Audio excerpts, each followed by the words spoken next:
Collector के मार्फत गृह मंत्री इनको डेलीगेशन दिया गया है। परली में जो प्रकरण हुआ, जो बेदर्दी से कत्ल किया गया, वो सिर्फ एक कत्ल नहीं है, वो एक लिंचिंग है।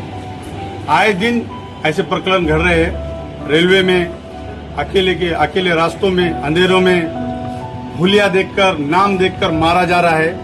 अगर आपकी जात मुस्लिम है, आपका जो है तो लिबास मुस्लिम का है, आपके चेहरे पे दाढ़ी है, तो आपको सिर्फ झगड़े की नीयत से नहीं मारा जा रहा है, अपने पर्सनल झगड़े की नीयत से नहीं मारा जा रहा है, आपके जात को और आपको नाम को देख के टारगेट किया जा रहा है।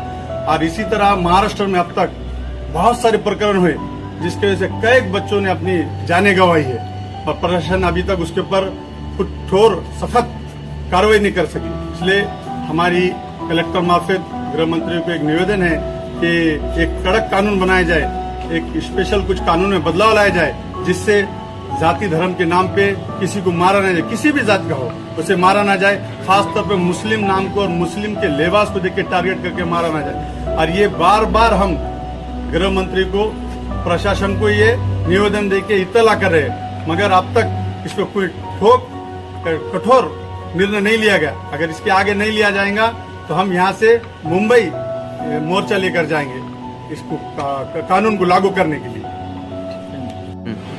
आज परभणी मुस्लिम युवकांतर्फे जिल्हाधिकार्यालय मार्फत महाराष्ट्र सरकारला एक निवेदन देण्यात आलेलं आहे। परली वैजनाथमध्ये जी घटना घडलेली आहे, या प्रकारची घटना देशामध्ये प्रत्येक ठिकाणी काही वेळानंतर, काही ठराविक वेळानंतर होत आहे।